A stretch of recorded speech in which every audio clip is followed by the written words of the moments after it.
E temos uma grande família, não só a família espírita que está aqui dentro dessa sala, mas somos uma família, a humanidade inteira, não importando a religião, não importando a cor da pele, não importando o conhecimento que ela tenha, não importando o status, a conta bancária, a beleza, as competências, todos somos irmãos.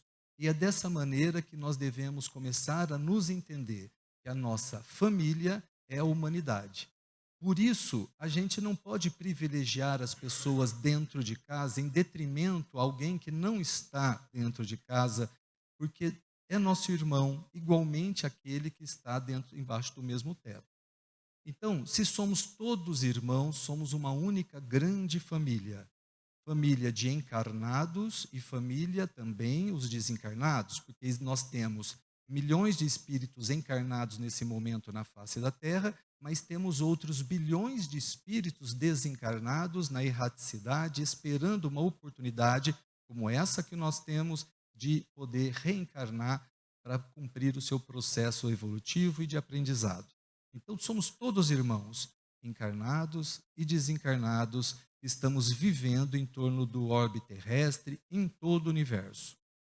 Se somos todos filhos de Deus, temos uma única genética, a genética divina. Então nós herdamos de nosso Pai a nossa genética divina. Isso significa que todos nós temos um potencial divino dentro de cada um. Um potencial divino na sua melhor significado. Um potencial de transformação, de construção, né? De formação. Esse potencial divino de transformação que todos nós carregamos, de evolução, nós não usamos o nosso potencial. Tudo que podemos fazer, porque temos e carregamos em nós uma partícula divina capaz de criar o universo, assim como Deus criou. Nós podemos criar o nosso próprio universo, podemos criar o nosso próprio mundo, podemos criar a nossa própria relação de vida, não é? Através desse potencial divino que carregamos. E nós não exercemos isso. Bom, se todos somos irmãos, somos uma única família, somos todos filhos de Deus e carregamos geneticamente esse potencial divino herdado de Deus Pai, né? O que é a nossa família terrena nesse contexto? O que é o nosso pai, nossa mãe, nosso irmão, nosso tio dentro de casa? Quando Deus então cria os seus filhos em espírito, né? Portanto todos irmãos, esses espíritos são colocados numa lei universal de evolução, né? Eles começam simples, ignorantes e vão adquirindo o seu livre-arbítrio, né? Se livrando do determinismo e vão evoluindo à medida das suas experiências, das suas escolhas, dos seus aprendizados, transformando os seus sentimentos, os seus pensamentos, a sua moralidade. Ao longo dessa trajetória, nós vamos nos identificando com outros espíritos. Espíritos que têm os mesmos valores, os mesmos predicados, os mesmos sentimentos. Nós vamos criando empatias espirituais ao longo desse período de existência do nosso espírito, que é imortal. Não é eterno, não é? Porque ele existe a partir de um certo momento, mas é imortal, o nosso espírito. Então, esse espírito, ao longo da sua trajetória evolutiva, ele vai se transformando, ele vai evoluindo, porque essa lei da evolução também é universal e não tem retrocesso, é só para frente que se anda no mundo espiritual, não se anda para trás. Por quê? Se a gente adquire um valor moral, a gente não perde mais esse valor moral. A gente às vezes estaciona, a gente patina, a gente não avança, mas a gente não retrocede. Então, esse valor moral adquirido transforma nossos sentimentos, a maneira de ver o mundo, de ver as pessoas, de ver o outro, de reconhecer um irmão no outro espírito. E essa forma que nós vamos aprendendo ao longo da nossa vida espiritual, essa maneira de ver o mundo e os espíritos, faz-nos ser atraídos um pelos outros, de acordo com a nossa maneira de ser, a nossa maneira de pensar, a nossa maneira de sentir. Com isso, nós formamos grupos no plano espiritual, grupos de espíritos afins, de espíritos que são empáticos, espíritos que pensam da mesma maneira sobre as mesmas coisas, né? Então, esses espíritos são, na verdade, esses grupos de espíritos são as famílias espirituais. As famílias espirituais, elas se constituem pela genética do coração, pela genética do sentimento, pela genética moral. É isso que elas têm de identidade dentro do grupo. Não são genes, como nós temos no planeta Terra, né? Nós temos afinidades morais. Essas afinidades morais é que constituem as famílias espirituais. Essas famílias espirituais, elas se acompanham ao longo da vida do espírito, elas formam um grupo evolutivo, elas se ajudam e são colaborativas, elas ajudam uns aos outros na longa escalada. Essa longa escalada evolutiva inclui reencarnar, voltar para a erraticidade, reencarnar de novo, voltar para a erraticidade, e assim, muitas e muitas e muitas vezes, nesse caminho de aprendizado.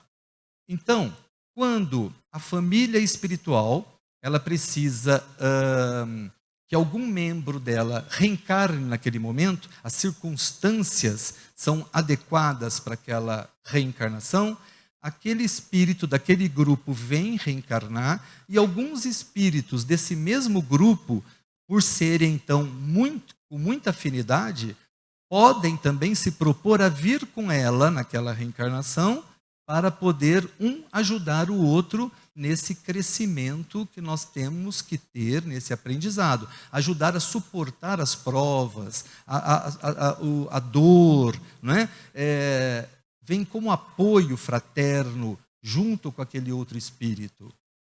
Então, nós temos, num primeiro momento, dentro do núcleo familiar nosso terreno, nós temos esses espíritos que são fraternos, esses espíritos que vieram conosco nos apoiar, nos ajudar nesse processo educativo, não é?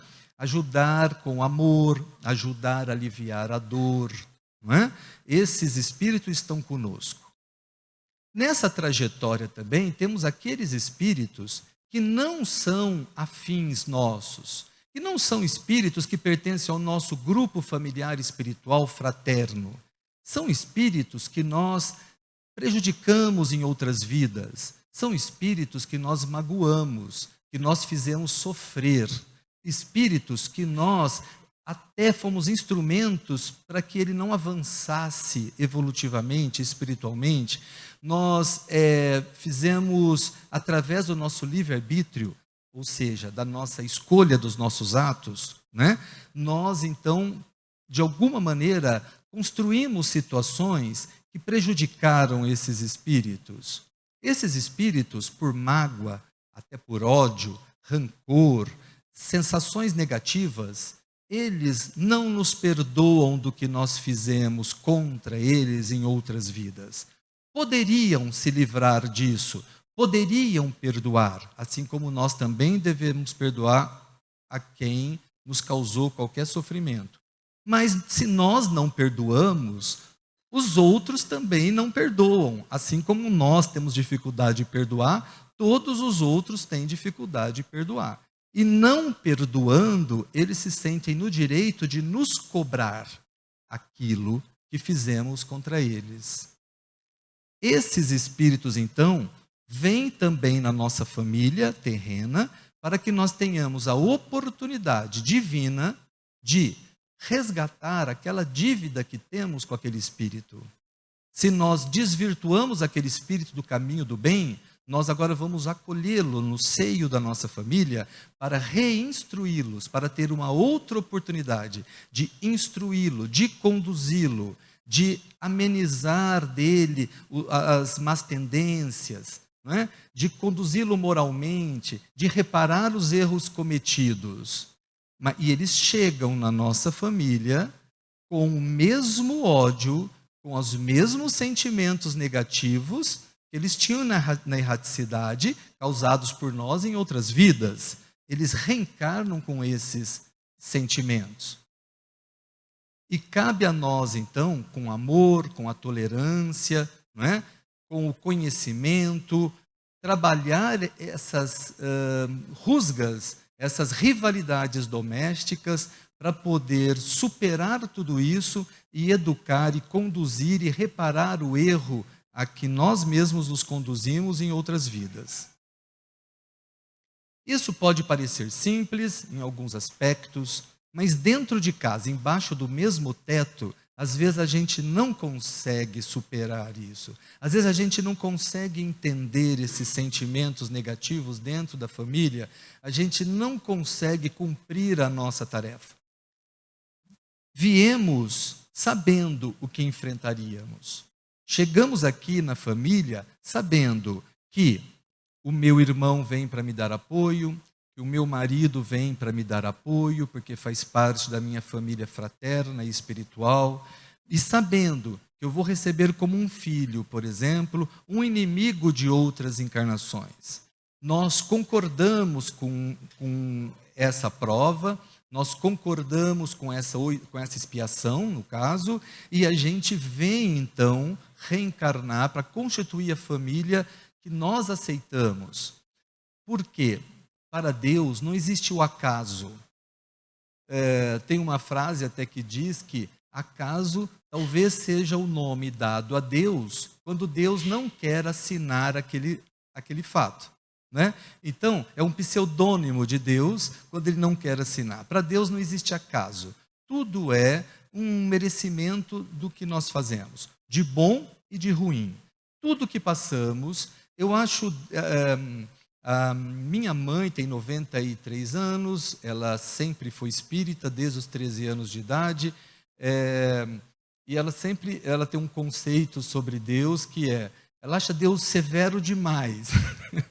Ela diz que Deus não dá nada de graça para ninguém, nem o de bom, nem de ruim, não é? Que Ele só faz você desfrutar exatamente daquilo que você merece. Nada mais, nada menos, né? Eu já discordo um pouco dela nesse aspecto, porque eu acho Deus muito misericordioso. E eu vejo isso pela minha própria história de vida, que eu acho que eu não fiz tudo aquilo que Deus me dá. Eu não reconheço que eu mereça tudo aquilo que Deus me permite viver e que Ele me dá na minha vida cotidiana. Então, eu acho Deus misericordioso e que Ele me dá realmente mais do que eu mereço. E eu acredito que se Ele faz isso comigo, que sou seu filho, Ele deve fazer com todos vocês, com todos nós, igualmente. Talvez a gente, pelo orgulho, pela vaidade, não reconheça Deus nas coisas que a gente tem, nas oportunidades que nós temos. E talvez a gente não reconheça também a nossa responsabilidade quando não recebemos o que esperamos, não é? Então, quando a gente constitui essa família na Terra, ela está programada no plano espiritual. Nada é por acaso. Nada é por acaso. Receber dentro de casa um espírito que nós magoamos, que nós ofendemos, que nós atrapalhamos a evolução dele, é um benefício divino, é uma oportunidade divina de reparar o erro e não carregar aquilo, né? Você imagina uma pessoa vibrando contra você o tempo todo? Você imagina o poder destruidor de uma vibração negativa contra você o tempo todo? Você imagina as doenças que isso causa? Imagina os problemas, os conflitos de relacionamento que isso causa? Você ter uma pessoa próxima ou não a você, exercitando constantemente um pensamento negativo direcionado a você? Então, é melhor que isso se desfaça o mais rápido possível. É melhor que a gente consiga demover esse sentimento dessa pessoa. E quando nós reencarnamos, Esse indivíduo magoado, ferido, não é? Que está colocado embaixo do nosso teto, a reencarnação, pelo grande benefício do esquecimento, ela não deixa aquela pessoa saber o que foi que nós fizemos a ela. Por que que ela tem aquela sensação animosa, de animosidade contra a gente? Então, esse véu da reencarnação sobre a nossa memória faz com que a gente esqueça o que foi que fizemos uns aos outros em outras vidas. Vem aquele sentimento de hostilidade, mas não vem a lembrança do motivo do sentimento de hostilidade.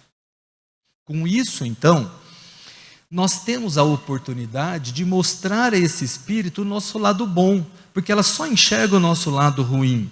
Ela só enxergaria o que nós fizemos. Todo o tempo ela ficaria remoendo o que nós fizemos por ela, contra ela. Todo o tempo ela só lembraria disso. Ela esquecendo o que nós fizemos contra ela, ela não sabe o que nós fizemos. Nós temos então a oportunidade de mostrar a ela o nosso lado bom. Se ela já conheceu o nosso lado mal numa outra vida, se ela já conheceu o nosso lado negativo, a nossa sombra em outra vida, agora nós temos a oportunidade de mostrar para ela que nós não somos inteiramente maus. Porque nós, de verdade, não somos inteiramente maus. Mas também não somos, ninguém aqui somos, no planeta Terra, inteiramente bons. Porque se fôssemos inteiramente bons, não estaríamos aqui nesse planeta difícil de viver. Nós não estaríamos aqui nesse planeta com tanto problema, com tanta dificuldade, com tanto sofrimento, com tanta doença, com tanta guerra, com tanta miséria, né, de todos os tipos, não só miséria material, mas miséria espiritual. Nós convivemos, estamos mergulhados em trevas do pensamento gerado pela humanidade, as grandes cataclismas, as grandes tempestades, os grandes maremotos, o clima todo aparentemente contra a humanidade. Isso é provocado pelo nosso pensamento, são as nossas vibrações negativas que constroem essa realidade climática no planeta em que a gente vive. Então, o nosso pensamento sombrio, o nosso sentimento negativo, destrói pessoas sem a gente nem pensar que estamos fazendo isso. Matam pessoas, os nossos sentimentos negativos. E eles vão se acumulando na atmosfera, de tal maneira eles ficam densos, que se não fossem as tempestades, os raios, as descargas elétricas, para poder descarregar esse nosso pensamento acumulado, a vida na crosta terrestre seria inviabilizada. Seria impossível a vida na crosta terrestre se não fosse essas descargas negativas que o clima provoca através das tempestades. As tempestades, então, são para aliviar a atmosfera do planeta das nossas vibrações, das vibrações do produto da nossa própria mente. Então, tem um velho ditado: depois da tempestade vem a bonança. É mais ou menos isso mesmo. Você repara que depois da tempestade, eu noto isso, eu não sei se todos vocês notam, que depois de uma grande tempestade parece que fica ameno o ambiente energético, a gente parece que se sente melhor, fica mais leve o ambiente, não é? Depois de uma grande tempestade, parece que fica tudo mais leve, fica melhor, a gente se sente melhor, mais gostoso estar ali, porque descarrega aquelas energias negativas, pesadas da atmosfera. Então, nós construímos essa realidade com a nossa mente. Imagina você, então, convivendo, ou não precisa conviver, você, com a mente de uma pessoa, pensando todo o tempo contra você, te desejando o mal, querendo te destruir, desejando que você não seja uma pessoa feliz. Imagina essa mente produzindo essa vibração e te envolvendo. Não tem, nós temos que refazer isso, nós temos que ter a oportunidade de mudar esse pensamento, de mudar essa conduta, de mudar esse sentimento. E Deus nos dá essa oportunidade e coloca então esta pessoa do nosso lado, para que a gente possa demovê-la desses sentimentos. Essa não é uma tarefa fácil. Não é. É uma tarefa dura. Poxa vida, mas é o mínimo para quem fez o mal que fez para aquela pessoa. Reparar o erro. Não tem nada mais justo, não tem outra coisa melhor que Deus poderia nos fazer do que nos dar essa oportunidade de reparar o erro cometido. Só que às vezes é difícil e a gente escorrega nessa missão, nesse trabalho educativo de burilar aquele espírito, não é? De várias maneiras. A gente afasta o filho problema, longe da gente, não é? A gente deixa ele com a índole dele, sem burilar aquela índole, né? Porque para burilar uma índole difícil, às vezes é preciso firmeza, é trabalho, né? É acordar cedo, é dormir tarde, é muito suor em cima daquelas más tendências, né? E às vezes a gente não quer ter trabalho, vai deixando aquele filho crescendo e está deixando aquelas más tendências se estabelecer e desenvolver ainda mais. Né? E aí vem do nosso lado, dentro de casa, o nosso apoio moral para essa trajetória difícil. Vem o espírito da nossa família espiritual, vem junto para nos dar apoio, para nos dar condição de superar e de suportar aquela expiação, não é? ou a prova, e nos dar condição de poder sair vencedor com sucesso dessa tarefa. Não é? Então, as famílias terrenas, elas são constituídas de espíritos afins, de espíritos fraternos e de espíritos não tão fraternos assim. Então, se você pensar que você pode ter, então, dentro de casa, um grande inimigo. Pode ter um grande inimigo dormindo na cama com você. Pode ter um grande inimigo dormindo no quarto ao lado, frequentando a sua casa. Você pode ter e deve ter. É aquele parente problema, aquele parente difícil, que você não tem afinidade, que você tem dificuldade em conversar com ele, que você não consegue ficar perto dele, né? Que você grita com ele, você não tem paciência com ele. Com todo mundo você tem paciência, menos com aquele. Né? Todo mundo você vai para a cozinha a hora que for fazer comida. Aquele fala que estou com fome, você fala, se vira. Né? Então, são condições de afinidade que nós trazemos. Então, a família terrena, ela é constituída ou pelo amor, pelos laços fraternos, espirituais, que vêm das famílias espirituais, ou pela dor, por esses laços que nós criamos em outras encarnações, com espíritos que nós machucamos, e agora eles vêm para nós termos a grande oportunidade de nos reconciliar. E isso é bíblico, né? Você reconcilia com o teu inimigo enquanto está caminhando ao lado dele, para que ele não te denuncie depois ao juiz.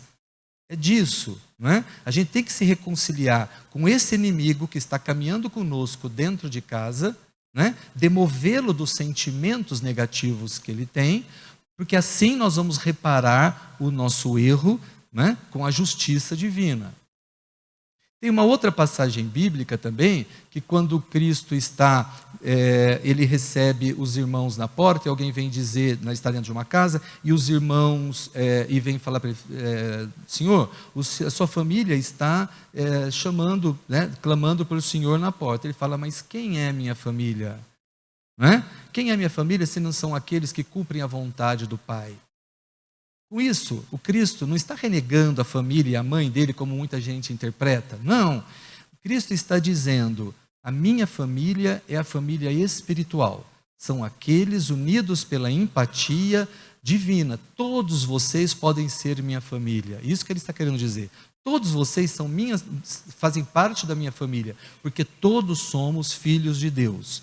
Minha família não é exclusivamente aquela que me gerou, os meus irmãos genéticos. Minha família é muito maior e merecem o mesmo respeito, a mesma dignidade do que essa família genética também merece. Ele está nos dando uma lição de humanidade nesse momento e de amplitude do conceito de família. E é assim que nós precisamos nos entender. Essas animosidades espirituais, essas relações do passado, podem refletir no processo reencarnatório e refletem. Um espírito inimigo, mesmo ele tendo concordado em reencarnar naquela família, não é? E aquele espírito agora no corpo feminino vai ser a mãe, a porta de entrada daquele espírito no plano terrestre, ele pode às vezes mudar quando ele vê a dificuldade, quando ele longe ele concorda, mas quando ele está às portas da reencarnação, até mesmo durante a gestação, que começa a cair a ficha dele do compromisso que ele vai ter de conviver com aquela pessoa que ele odeia, às vezes tem espíritos que voltam atrás na sua decisão e não querem reencarnar mais. E começa aquele processo de possível perda daquela gestação. Até abortos acontecem em função disso. Existem vários casos de perda espontânea de bebês durante a gestação, vários motivos. Um apenas, não é o único. Um motivo é esse: o espírito inimigo daquela família, daquela mãe ou daquele pai, daquela família, que ele não quer mais, ele quer voltar atrás da decisão dele de participar daquele núcleo familiar, porque ele acha que ele pode não vencer aquele momento, ele pode não conseguir, então ele volta atrás na decisão e às vezes até isso se conclui em aborto espontâneo durante a gestação, não é? Nós temos muitos casos narrados por André Luiz na literatura que contam casos desses, da dificuldade que é convencer o espírito inimigo a reencarnar. Trabalhos e trabalhos de conversa, de esclarecimento, até durante o processo pré-conjugal, antes da concepção, né, do material genético, antes do espermatozoide se conjugar com o óvulo para virar o zigoto, antes desse processo conjugal, de convencer o espírito a reencarnar, inimigo, movido por sentimentos muito negativos, né, ele precisa ser convencido a reencarnar, né? E mesmo depois de convencido, durante o processo gestacional, a mente dele, o produto da mente dele, de animosidade, de sentimentos negativos, pode dificultar aquela gestação o tempo todo. Aquela mãe tem muito problema durante a gestação, porque aquele bebê não quer, aquele espírito, aliás, não quer reencarnar naquele bebê. Aquele espírito está se recusando a reencarnar, aquela mãe tem muita dificuldade no processo gestacional, né? Então, aí, quando essa criança nasce, até os 7 anos, ela ainda não assumiu todo o karma dela, todo o processo karmático. 7 anos não é um limite exato. É por volta dos 7 anos, ela não assumiu todo a sua linha karmática. Então, essa criança até os 7 anos é o melhor momento de você transformá-la, de lidar com as más tendências e os maus sentimentos dela até os 7 anos. Aí vem o ditado que é de pequenino que se torce o pepino, e é verdade. É nessa fase que você vai domar a índole daquele espírito, é que você vai se apresentar como uma boa pessoa para ele, porque depois dos 7 anos ele vai assumir a sua linha karmática e ele pode começar a demonstrar, como normalmente demonstra, vocês devem ter casos na família de vocês, que até os 7 anos, vocês dizem, parecia um anjo, depois dos 7, parece que virou capeta esse menino.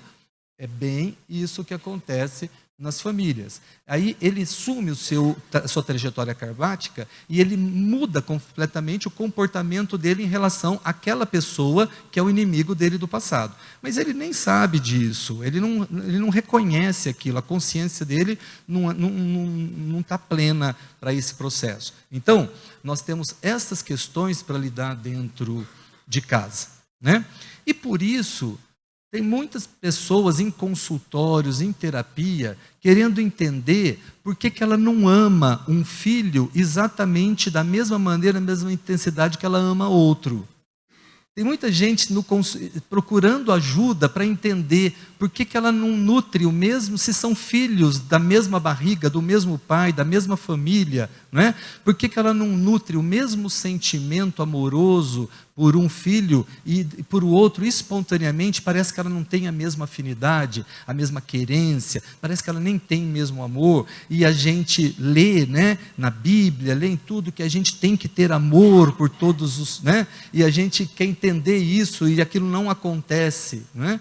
Então, muitas dessas dificuldades de relação dentro de casa, que às vezes os pais mesmo, até os irmãos se sentem culpados, carregam uma culpa, e essa culpa pode comprometer o processo mesmo da estabilidade psicológica dessas pessoas dentro de casa, porque elas não entendem, né, essas relações espirituais dos laços familiares, né?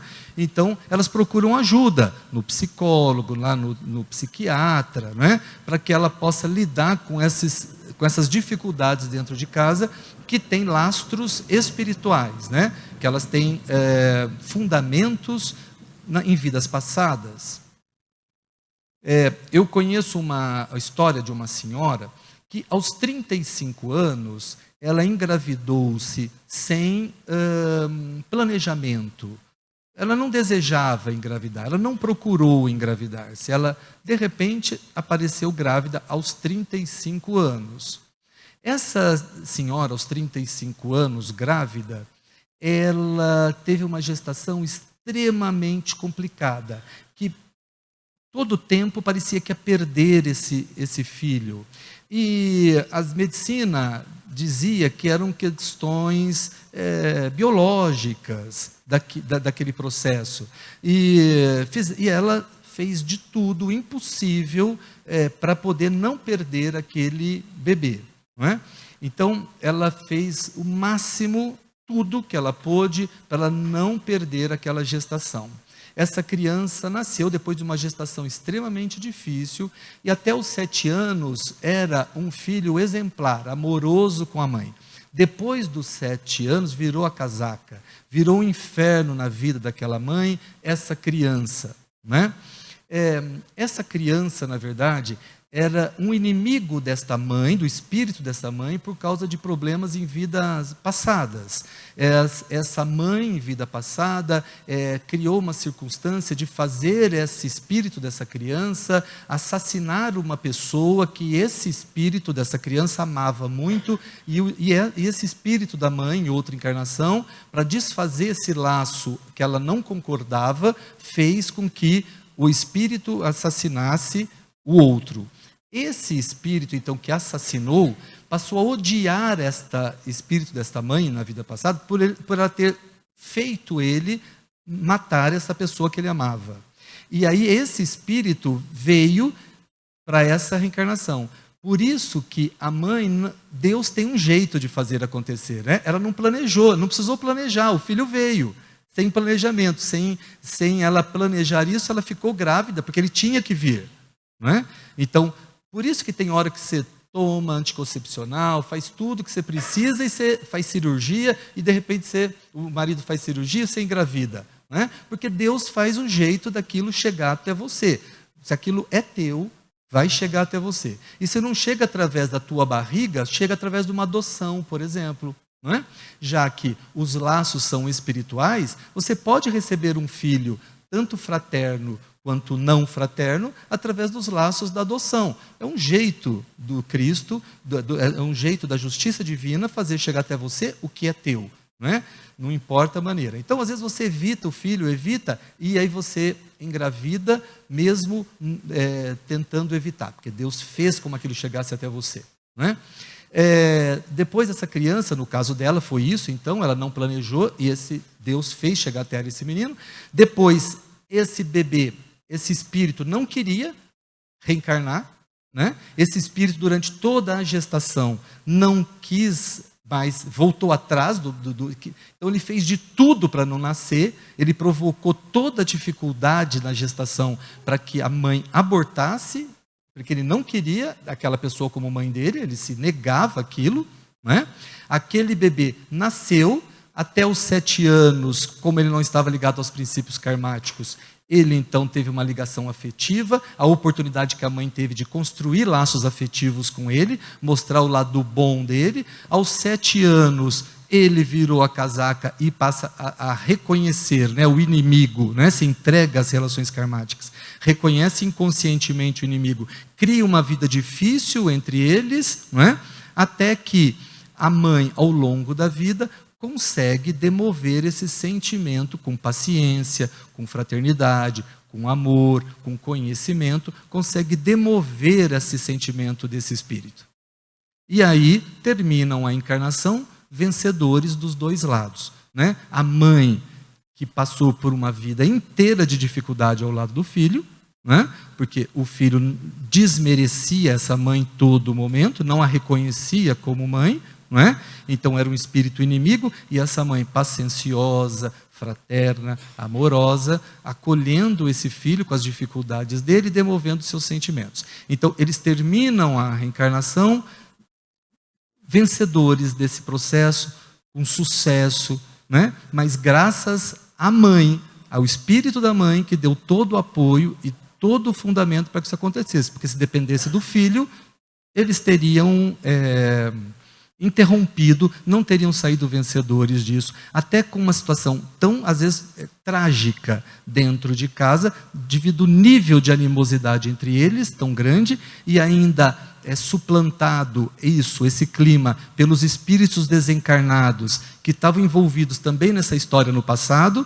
Essa pessoa que foi assassinada na outra encarnação, nessa encarnação não estava encarnada, estava na erraticidade, e vem como um obsessor dentro dessa casa. Então nós temos o espírito inimigo reencarnado, o espírito inimigo obsediando para que as coisas, também querendo fazer justiça com as próprias mãos, e essa mãe determinada a vencer essas relações de animosidade. Então, este é um caso claro de laços de família que qualquer um de nós podemos enfrentar, né? O que é importante? É importante a gente entender que somos todos irmãos, porque somos todos filhos do mesmo Pai. É importante a gente entender que, se somos todos irmãos, formamos uma única grande família. E é isso que nos une para a eternidade. É isso que nos une para a imortalidade. É esse laço familiar entre nós. O meu irmão genético não merece mais atenção minha do que qualquer outro espírito que eu cruze no meu caminho, no meu trabalho, na rua. Eu tenho que ter a mesma compaixão do miserável deitado na rua, se eu enxergasse nele o meu irmão genético. E é isso que nos falta. Se fosse o nosso irmão ou o nosso pai genético deitado na rua, a gente ia lá arrumar solução para ele. Iria abrigá-lo de alguma maneira, iria conduzi-lo, perguntar se a gente pode ajudar, como ajudar. Mas a gente vê um miserável no meio da rua deitado, a gente não reconhece como irmão, como família. E aquele não é problema meu, aquele é um problema do governo resolver, né? Sendo que é isso que nós temos que parar para pensar, mudar essa maneira de ver o mundo e as pessoas. Todos somos filhos de Deus e todos somos irmãos. Eu espero que esses momentos que passamos juntos tenha sido, de alguma maneira, proveitoso para vocês, para ter valido a pena vocês terem saído de casa para vir aqui, não é? Eu espero que vocês reflitam sobre essas questões e que coloquem isso em prática, não é? Exercitem o pensamento positivo, fraterno, amigo, amoroso, não é? Nas maiores dificuldades que nós tivermos dentro de casa e com aqueles que nós cruzamos o caminho, que não são os nossos irmãos genéticos, mas são nossos irmãos espirituais. Uma boa noite para vocês. Obrigado, viu?